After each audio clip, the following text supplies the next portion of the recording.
How does it make you feel when I tell you that looking poor might actually benefit you in the long run? You might have seen a video or two on this topic before, but I think I'm going to bring a perspective you haven't heard yet. Let me guess, you have no idea what I'm about to say in this video. Or maybe you do. Either way, stick around because we're about to dive deep into something that I think every one of us wrestles with at some point in our lives.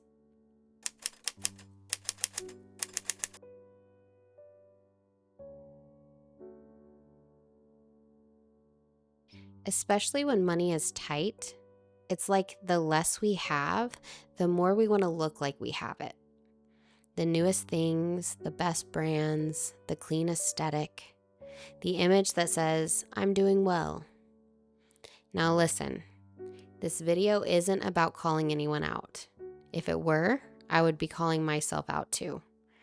This is just about reflection. What does God say about being poor? The word poor can sound harsh, even offensive. When we hear it, we might picture inadequate living conditions, or not being able to afford food, or maybe just not having new things, buying secondhand, skipping name brands, wearing hand-me-downs. But here's something that I find interesting.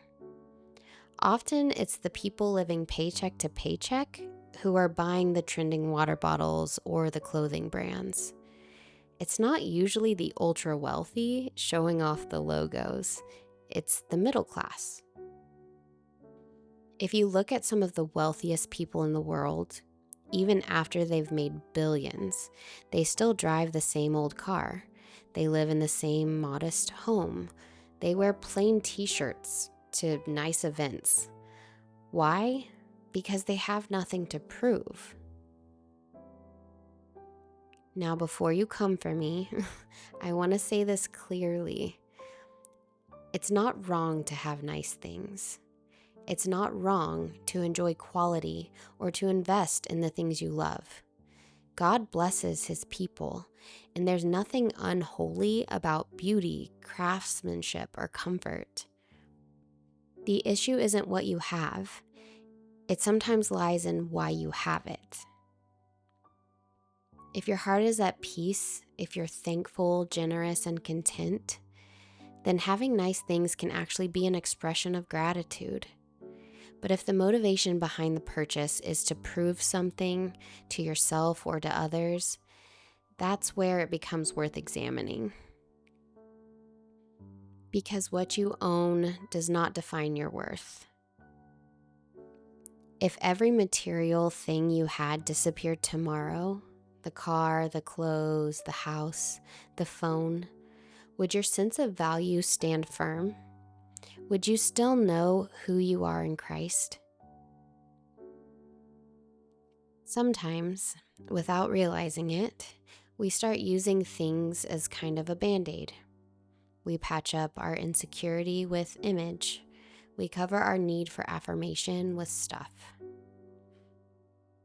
And God, in his kindness, sometimes allows those layers to peel away, not to punish us, but to reveal what's really underneath. Because if your worth depends on your image, you'll always be anxious trying to maintain it.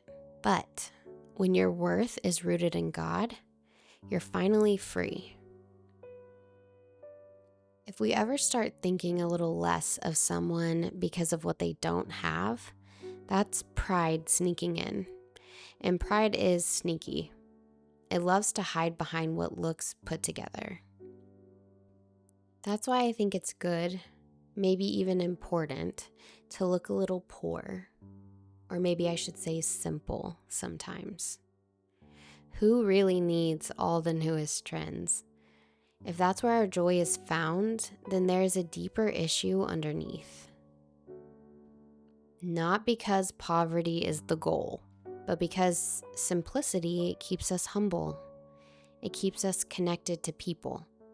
It reminds us that life isn't about proving ourselves.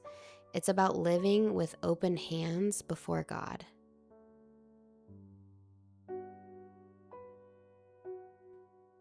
Jesus said in Matthew 5:3, "Blessed are the poor in spirit, for theirs is the kingdom of heaven." That's the very first beatitude, the first thing Jesus says in his entire sermon about a blessed life. And I don't think that's an accident. He starts by saying the ones who are truly blessed are the ones who know they need him, who don't rely on self-image or self-sufficiency, who live humbly, honestly, dependent on his grace. To be poor in spirit doesn't mean we lack worth. It means we recognize our own strength isn't enough. It's a posture of humility, open, trusting, like a child. When my dad was speaking on this once, I remember him saying that the poor in spirit are like children. Jesus said, unless you change and become like children, you will never enter the kingdom of heaven. And whoever humbles himself like this child is the greatest. Children don't care about labels. They don't know what name brands mean. They just trust. They believe that what they have is enough and who they are is enough. And maybe that's what it means to be poor in spirit. To stop striving to look impressive. To stop chasing what doesn't satisfy. To live from a place of quiet confidence that who you are in Christ is already enough. So maybe looking poor, or what the world might call ordinary, is actually a beautiful thing. It means we've stopped trying to prove something that Jesus already settled on the cross. It means that our hands are empty enough to receive his kingdom. So, if you're someone who feels less than because you don't have all the things the world says makes you worthy, lean into what God says about you. And if you're someone who's able to afford nice things, that's good too. You can have nice things. You can enjoy beauty and quality. Just remember, they don't define you. They don't determine your value. And honestly, they don't impress the God who already knows you fully and loves you completely. So maybe looking poor isn't about less. Maybe it's about freedom. Freedom from the need to prove. Freedom from pride.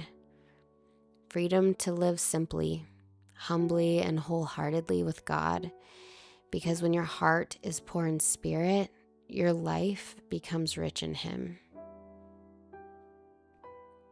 If you want to go deeper into this kind of slow, peace-filled living, my Unhurried workshop is linked below. It's free and it's a good place to start. See you soon.